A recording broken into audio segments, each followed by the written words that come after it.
En el texto que estaremos estudiando el día de hoy, que es el texto en Lucas capítulo 3, del versículo 1 al 6, en este texto vemos que Dios le hace el llamado a Juan el Bautista en el desierto.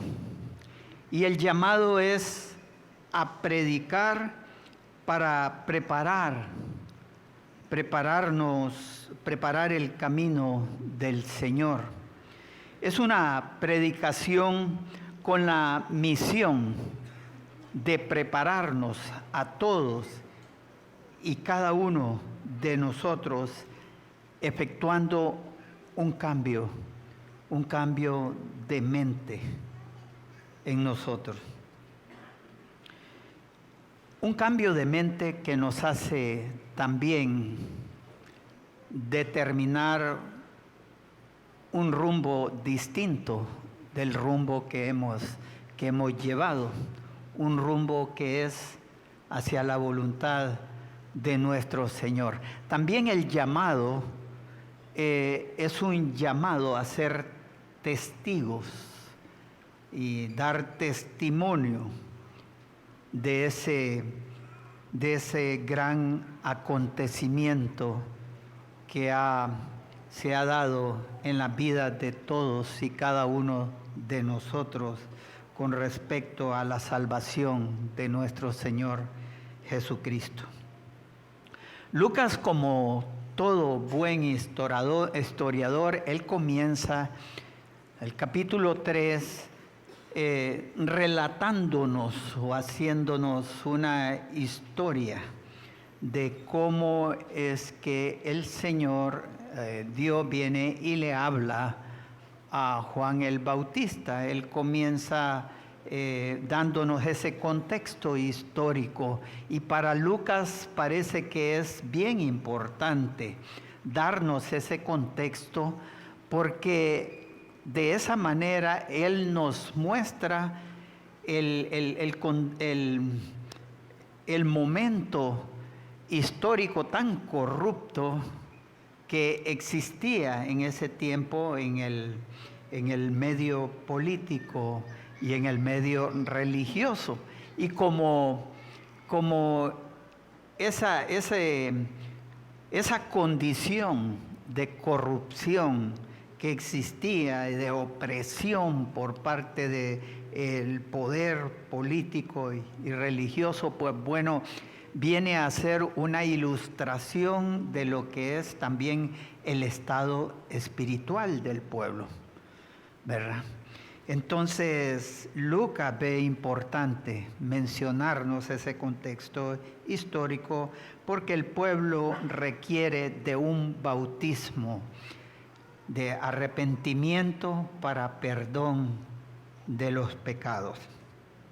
Quiero comenzar el estudio comenzando con los dos primeros versículos que los vamos a leer ahorita en Lucas capítulo 3, versículo 1 al 2.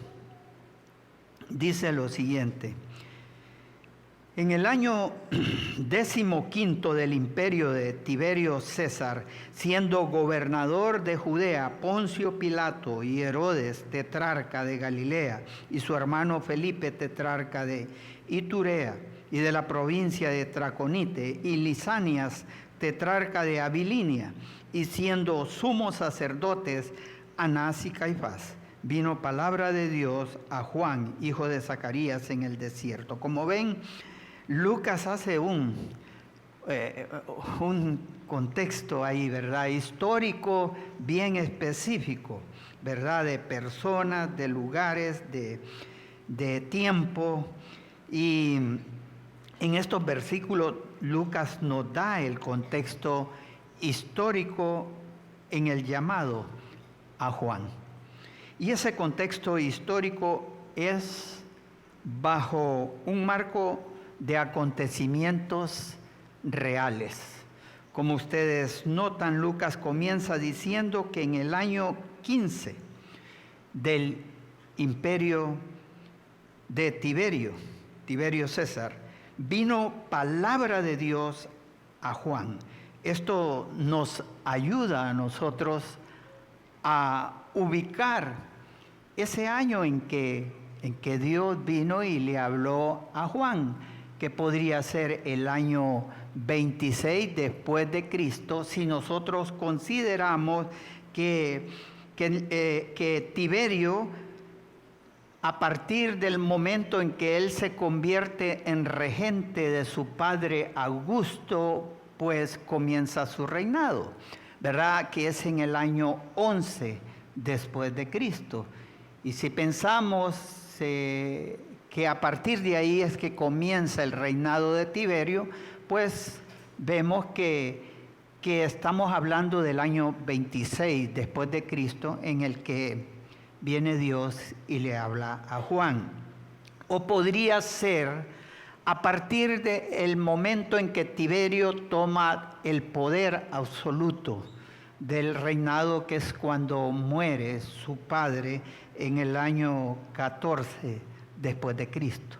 Y si es así, entonces estamos hablando del año 29. Es difícil estar seguro exactamente de cuándo es que se dieron estos acontecimientos, pero por los relatos históricos seculares nosotros podemos llegar a esa conclusión, que puede ser el 26 o 29 después de Cristo.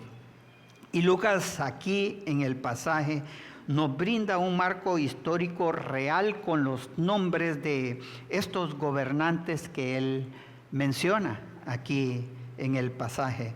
La realidad histórica de estos gobernantes es indiscutible.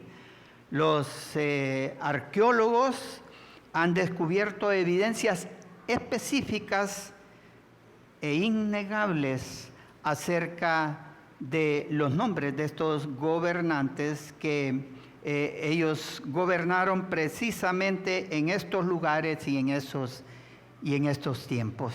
Así que Lucas es realmente un historiador que está bajo el contexto de los acontecimientos reales. Ahora, la referencia a Lisanias, por un tiempo, esa referencia a Lisanias como tetrarca de Abilinia, pues se consideró que era un error ahí en el relato de Lucas, porque solo se conocía que hubo un Lisanias, pero que murió en el año 36 antes de Cristo. Sin embargo, después de las investigaciones arqueológicas que se han hecho posteriormente, se descubrió que hubo otro Lisanias que vivió precisamente en el año 15 de Tiberio, del reinado de Tiberio. Entonces vemos que ese es el Lisanias del cual se refiere Lucas. Y ese descubrimiento pues fue en la ciudad de Abilinia, al este de Damasco, y esto pues nos muestra que el relato de Lucas pues es real, es conforme a la realidad histórica. Ahora, ¿qué aprendemos de todo esto? Lo que aprendemos es que siempre el hombre trata de poner en duda lo que la palabra de Dios nos dice. Y siempre en las investigaciones que se hacen, porque tal vez las investigaciones no son completas, siempre ven como ciertos cuestionamientos, ¿verdad?, a la palabra de Dios, pero cada vez más Dios muestra que su palabra es intachable, ¿verdad? Su palabra es verdad, pero siempre nosotros vamos a vivir en un mundo que cuestiona la palabra de Dios. Por eso es que en 2 de Pedro, capítulo 3, versículos 3 al 7, el apóstol Pedro nos dice lo siguiente: sabiendo primero esto, que en los postreros días vendrán burladores andando según sus propias concupiscencias y diciendo, ¿dónde está la promesa de su advenimiento? Porque desde el día en que los padres durmieron, todas las cosas permanecen así como desde el principio de la creación. Estos ignoran voluntariamente que en el tiempo antiguo fueron hechos por la palabra de Dios los cielos y también la tierra, que proviene del agua y por el agua subsiste, por lo cual el mundo de entonces pereció anegado en agua. Pero los cielos y la tierra que existen ahora están reservados por la misma palabra, guardados para el fuego en el día del juicio y de la perdición de los hombres impíos. Nosotros como creyentes esperamos ese evento, esperamos ese momento de la venida de nuestro Señor, que será para la gloria de nuestro Dios y nosotros seremos glorificados también, pero juicio para aquellos que no han reconocido a Jesucristo como su Señor. Y el juicio será fuego, como dice aquí el apóstol Pedro. Estos días, qué calurosos han estado estos tiempos, ¿verdad? Y hemos visto cómo mucha gente se desesperan. Y han venido temperaturas que probablemente no las habíamos experimentado antes. Y uno dice, qué caliente, y nos sentimos como que de repente hasta podemos pues caer ahí en ese momento de tanto calor, ¿verdad? Pero hermanos, yo creo que estas temperaturas son como la temperatura de un cuarto frío para lo que será el infierno. Yo creo que no se imagina el hombre lo que será ese día. También en el contexto histórico se nos muestra que Dios escoge a gente improbable. Se nos recuerda en esta parte del texto que es Dios el que elige a sus emisarios, y aun cuando el elegido muchas veces se rehúsa, ¿verdad? Y tal vez pone excusas a Dios y no quiere reconocer ese llamado de parte de Dios. Tenemos el caso de Moisés en Éxodo 3, ¿verdad? ¿Recuerdan cuando Dios llama a Moisés para liberar al pueblo de la esclavitud en Egipto? Cómo Moisés se resistió a Dios, cuántas excusas le puso a Dios, y hasta le dijo, Dios, si tú sabes que yo no soy fácil de palabra y soy torpe de lengua, ¿verdad? Y le puso un montón de excusas a Dios. ¿Cuántas veces nosotros también ponemos esas excusas? Y empezamos a decir, Dios, yo no tengo habilidad para esas cosas. Pensamos mucho en la habilidad natural y creemos que Dios se está fijando en nuestras habilidades. Hermano, Dios se fija y exalta a los humildes. Dios no se está fijando en nuestras habilidades. Podemos ser personas que no tenemos capacidad, no nos sentimos que somos personas habilidosas para a lo que Dios nos ha llamado. Pero lo importante es que atendamos al llamado de Dios, aunque temblemos, hermano.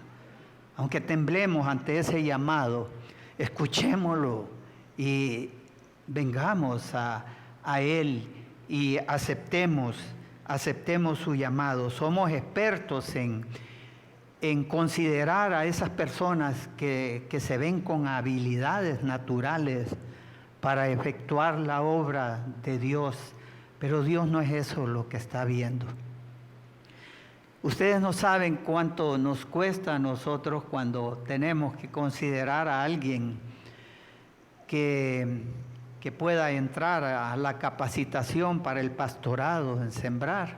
Es bien difícil, porque uno fácilmente se deja llevar por las apariencias, por lo que ve en la persona, la habilidad de la persona. No, esta persona es buena, ¿verdad?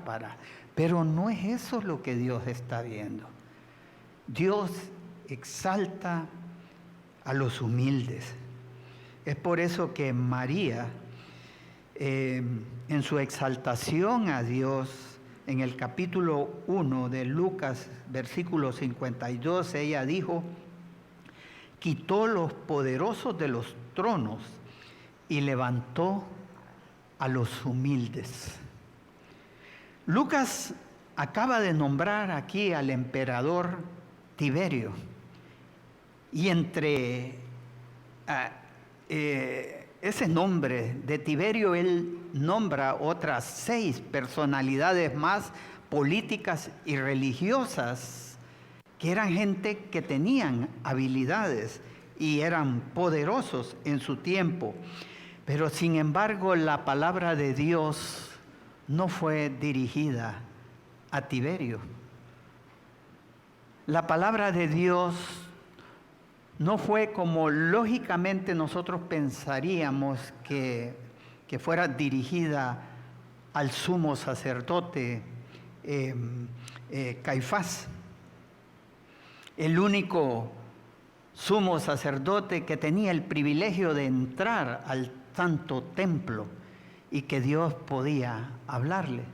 Pero no fue a él, fue a Juan. ¿Y quién era Juan?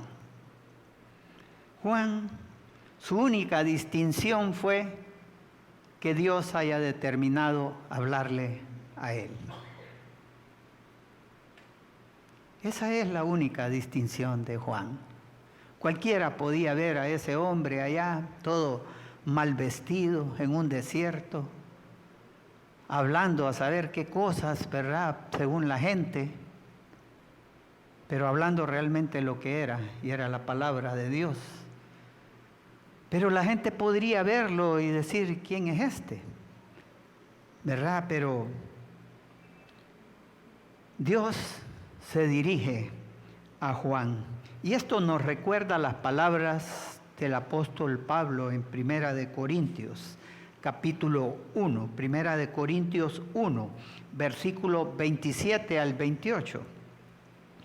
El apóstol Pablo nos dice: sino que lo necio del mundo escogió Dios para avergonzar a los sabios, y lo débil del mundo escogió Dios para avergonzar a lo fuerte, y lo vil del mundo y lo menospreciado escogió Dios, y lo que no es, para deshacer lo que es. Es claro que Dios va a exaltar a quien Él quiera exaltar, y exalta, como siempre hemos visto, a los humildes. También el llamado a Juan fue en un tiempo de corrupción en el liderazgo espiritual.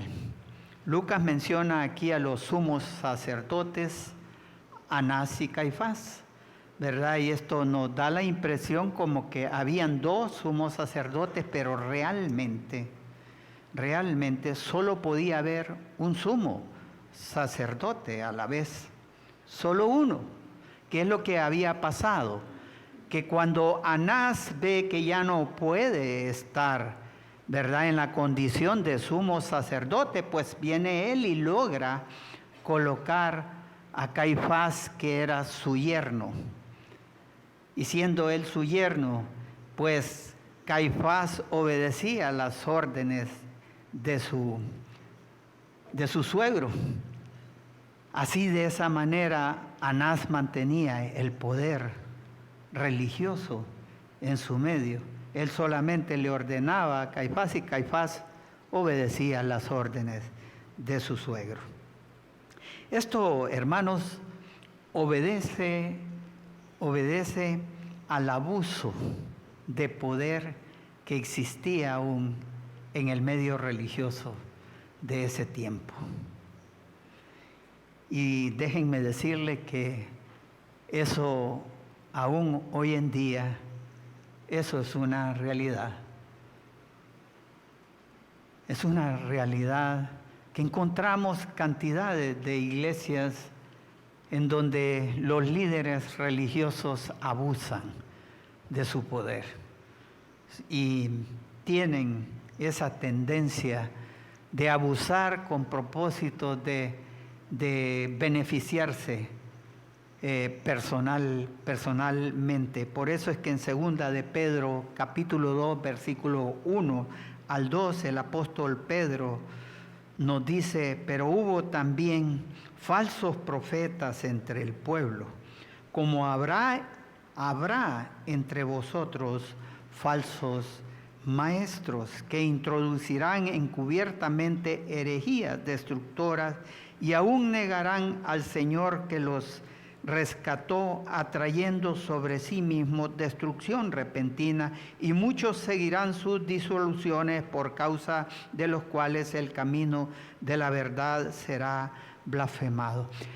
Usted dice, bueno, pastor, usted está hablando de falsos maestros y usted no será un falso también.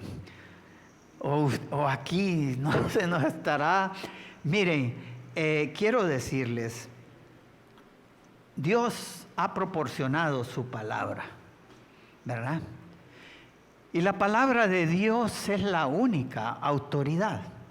Nosotros estamos aquí para ayudar a darle sentido pues a lo que Dios está mostrando en su palabra.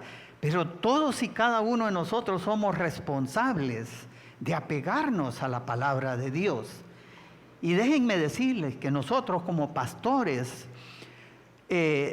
viendo y observando ese peligro, es que nosotros tratamos de ir pasaje por pasaje, ¿verdad? Versículo por versículo, dando la interpretación de la palabra de Dios. Y creo que todos nosotros somos responsables de ver ese contexto, ¿verdad?, de las Escrituras, y ver esa interpretación, si verdaderamente es lo que Dios nos está diciendo.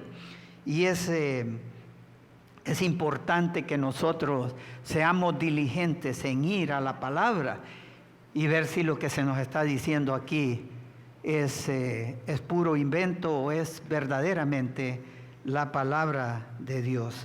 El texto nos dice también aquí en Lucas, en el versículo 2, nos dice también que fue en un lugar improbable que Dios vino y le habló a Juan. Dice que vino palabra de Dios a Juan, hijo de Zacarías, ¿a dónde? En el desierto, en el desierto. Esto ocurrió entonces no en Roma, no en Jerusalén, no en el templo, fue en el desierto. El desierto, un lugar que por nuestra lógica podríamos decir es un lugar improbable, es un lugar que no es apropiado para venir y escuchar la palabra de Dios. Pero podemos decir nosotros, ¿cómo es posible que Dios haya decidido hablarle a Juan en ese lugar donde lo más seguro, ¿quién va a ir a escucharlo? Solo el que esté verdaderamente hambriento, sediento de la palabra de Dios es que va a ir a un lugar de un desierto. Como les decía, ¿cómo hemos sentido nosotros las temperaturas hoy en día? Imagínense en un desierto, en un lugar tan cálido, tan caliente. Pero Dios decide ahí hablarle a Juan. Y es que muchas veces, hermanos, nosotros pensamos que Cuando están pasando todas estas cosas, como estos calores, así decimos, no, es inapropiado ir ahí al salón a quemarnos ahí porque con esos cortes, ¿verdad?, de energía eléctrica, y decimos, no, eso es inapropiado. ¿Cómo vamos a ir a un lugar así? Pero déjenme decirles, hermanos, que el que ama al Señor buscará su palabra aún en lugares inapropiados. Hace poco, esta semana pasada, las hermanas tenían su reunión el día miércoles y déjenme decirles que para mí fue bien impactante. Fue bien linda la decisión de ellas, estar aquí en un local donde no había ni luz. Y vienen y deciden, ¿no? La reunión la vamos a tener. Y cada una de ellas toma una silla, se van allá afuera, a la calle, ahí a la acera. Ahí colocaron sus sillas y se empezaron a preparar, ¿verdad?, para la reunión. Cira, que era la que iba a decirles algunas palabras ahí a las hermanas, viene y me dice, Luigi, yo estoy dispuesta a hablar aquí donde sea.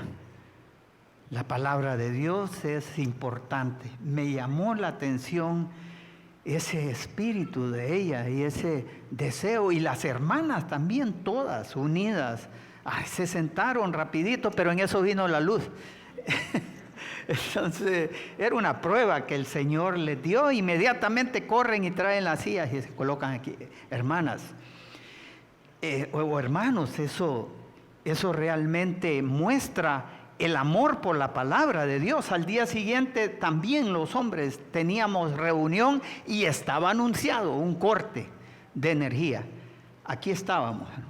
Me dice Mundi, hablamos con Mundi, ¿cómo estás? Y todo. Mundi me dice, no, Luigi, si nos toca ir ahí al parqueo, ahí vamos a llevar las sillas y ahí nos vamos a reunir. Pero hermanos, eso es amor a la palabra. Y Dios va a hablar aún en los lugares inapropiados. Pero amemos la palabra de Dios. Los que van a venir a escuchar son esos que realmente tienen sed por la palabra de Dios. Por otro lado, a través de la historia, Dios formó al pueblo de Israel, ¿dónde? En el desierto. Los profetas hablaban la palabra de Dios en el desierto, lugares inapropiados. Ahí Dios formó a su pueblo, y es que muchas veces Dios forma nuestras vidas en medio del desierto, en medio de dificultades. ¿Qué tan árida puede ser nuestra vida? Pero es necesario para Dios tal vez esas circunstancias, porque es cuando más dóciles podemos estar a la palabra de Dios.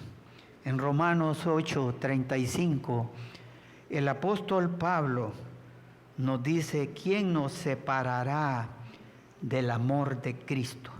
¿Tribulación o angustia, o persecución, o hambre, o desnudez, o peligro, o espada?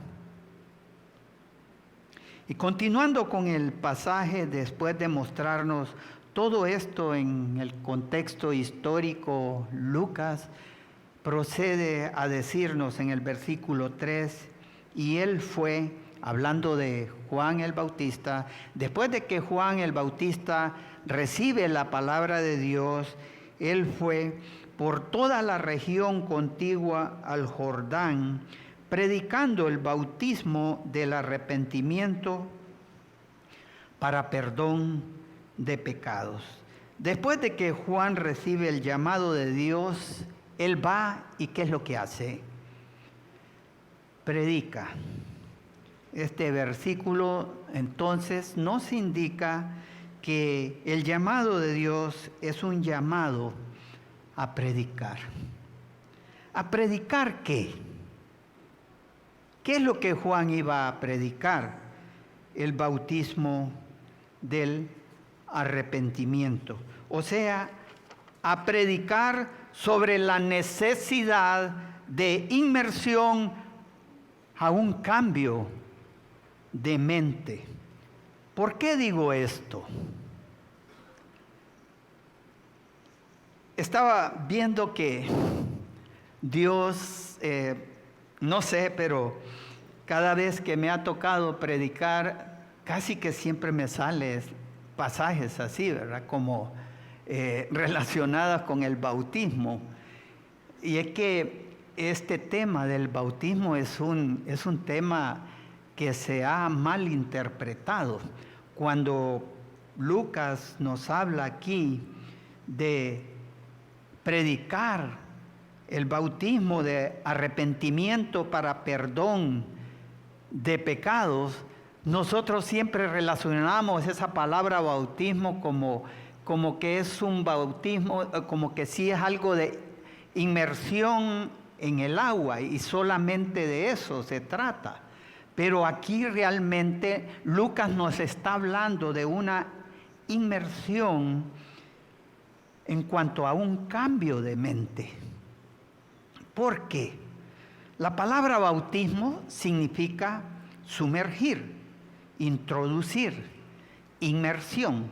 Pero la palabra arrepentimiento viene de la palabra metanoias, que significa cambiar la manera de pensar, darse la vuelta, proceder en una nueva dirección. Entonces, ¿de qué nos está hablando aquí Lucas? ¿De qué tipo de bautismo?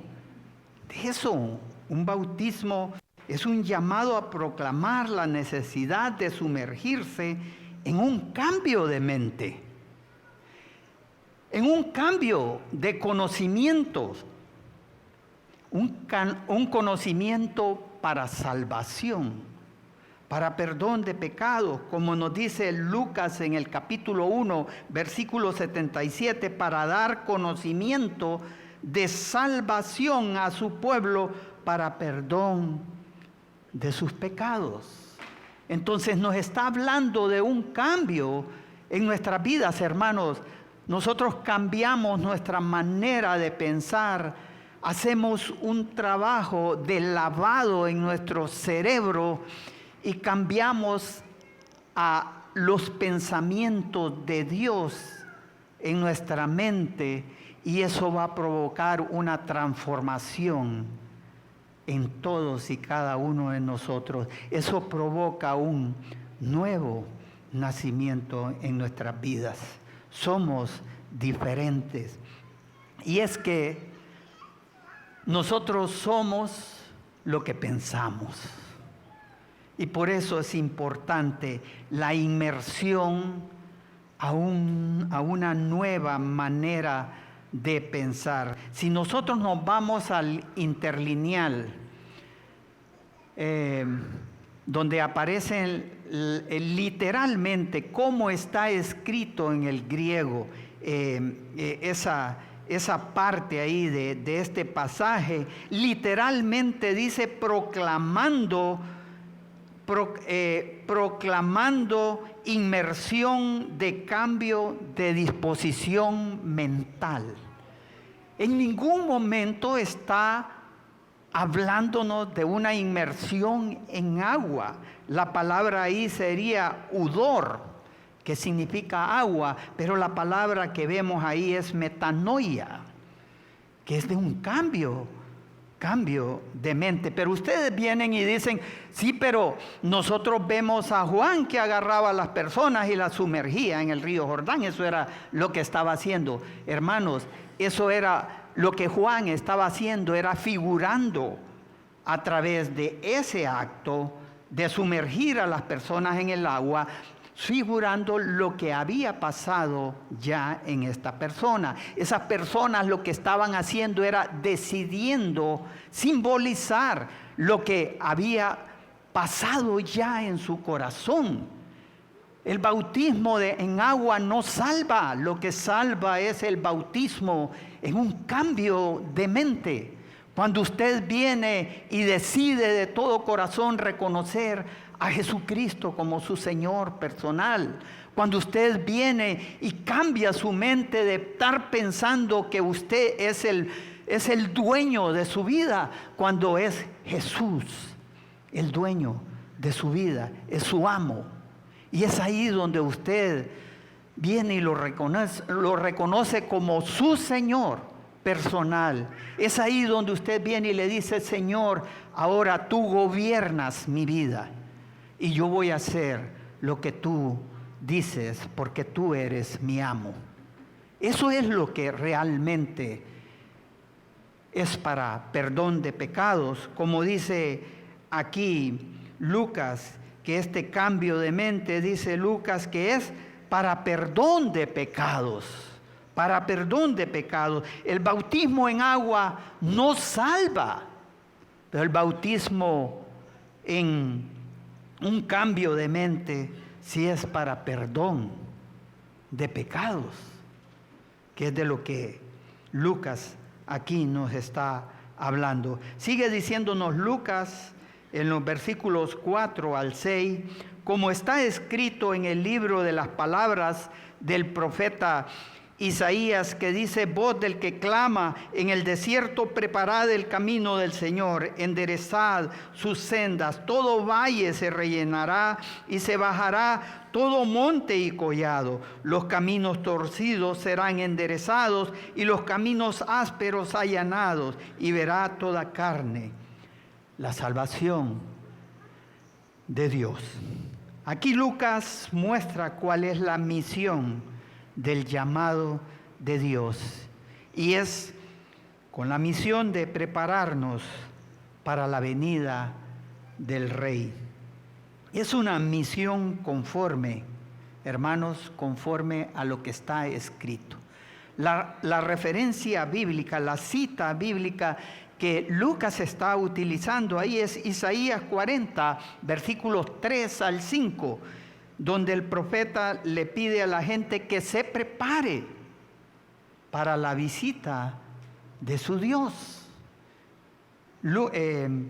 Isaías decía eso: si un rey piensa viajar, entonces obreros reparan las carreteras para esperar a ese rey, para que ese rey llegue, para hacer las carreteras rectas, niveladas y llanas para la venida de su rey. Como dicen los versículos 4 al 5, preparad el camino del Señor. Juan nos llama al arrepentimiento para que preparemos nuestro corazón, para que estemos preparados a la visita de nuestro Señor.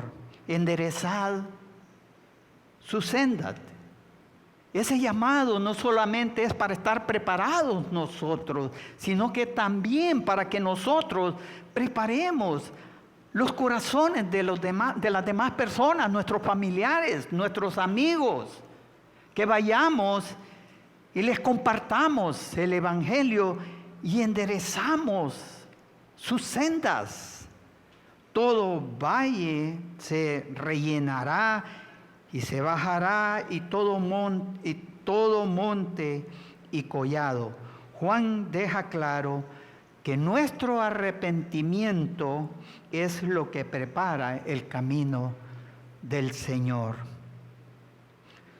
Es lo que rellena los valles y baja las montañas.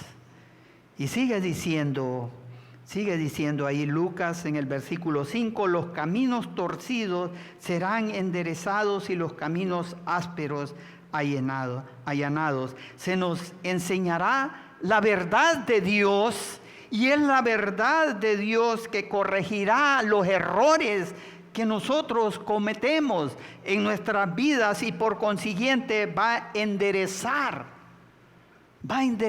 nuestras vidas, de modo que las asperezas de nuestra vida serán eliminadas. Y en el versículo 6 dice: y verá toda carne la salvación de Dios. Es una misión con la mira a todas las naciones. Lucas es un gentil, el único gentil que escribió 2 libros del Nuevo Testamento. ¿Cuáles fueron? Lucas y Hechos. ¿Qué nos enseña Dios con eso? Él inspiró no solamente a judíos, Él también inspiró a gentiles. Lucas probablemente tenía apellido Martínez, Pérez. Era un gentil. Y hermanos, con esto, Lucas deja claro que Cristo ha eliminado barreras para la salvación de la gente. Nadie es excluido. Y por eso es que en Gálatas 3, versículo 28, el apóstol Pablo nos dice: ya no hay judío ni griego, no hay esclavo ni libre, no hay varón ni mujer, porque todos vosotros sois uno en Cristo Jesús. Es importante, hermanos, que este llamado no solamente es para nosotros, es para todas las naciones, es para todo el mundo. Este llamado no es para Iglesia Impacto San Pedro Sula nada más, o para Iglesia Impacto Tegucigalpa. Es un llamado para todo el mundo. Y déjenme decirle que a mí me emociona mucho saber lo que Dios está haciendo en nuestras iglesias, y que últimamente hemos estado viendo el llamado de Dios para que vayamos a otras naciones a predicar el arrepentimiento para perdón de pecados, el bautismo de arrepentimiento para perdón de pecados a otras naciones del mundo. Y déjenme decirle que Dios ha estado abriendo puertas, y últimamente se ha estado decidiendo como consejo de pastores de las iglesias Impacto enviar a un equipo a Colombia dentro de poco. Y no se vayan a asustar cuando de la iglesia de Tegucigalpa o de aquí de San Pedro Sula se envíe a un equipo a Colombia. Pero eso está a la vuelta de la esquina. Y estamos en pos de eso, hermano. Por eso es que también debemos de animarnos a apoyar la obra, a estar dispuestos a dar todo lo que nosotros pudiéramos dar, porque este llamado es al mundo. Y para eso Dios nos ha llamado. Y hermanos, si usted se siente un inútil o cree que no tiene habilidades, déjeme decirle, el llamado es para la gente humilde. Dios exalta a los humildes. Dios no está viendo nuestras habilidades naturales. Él escoge al que Él quiere escoger. Así que sigamos orando y oremos por ese momento, porque estamos emocionados por enviar un equipo allá a Colombia. Ya hay pláticas y ya estamos en pos de eso. Y junto a eso quiero decirles que también hubo otra persona, un argentino, que es una persona, un inversionista, qué sé yo, pero es un hombre que tiene muchos contactos allá en Costa Rica y ha escuchado el Evangelio, ha llegado a la iglesia Impacto allá en Tegucigalpa, y él dice, hey, ¿y Argentina cuándo? Abriendo puertas también a Argentina, y también él se reunió con algunos pastores y les planteó también el deseo de que haya un equipo para Argentina también. Miren cómo Dios está abriendo puertas, y se está pensando también que se va a enviar un equipo a Argentina posteriormente, después de enviar al equipo de Colombia. Con el tiempito vamos a comenzar obra en Argentina.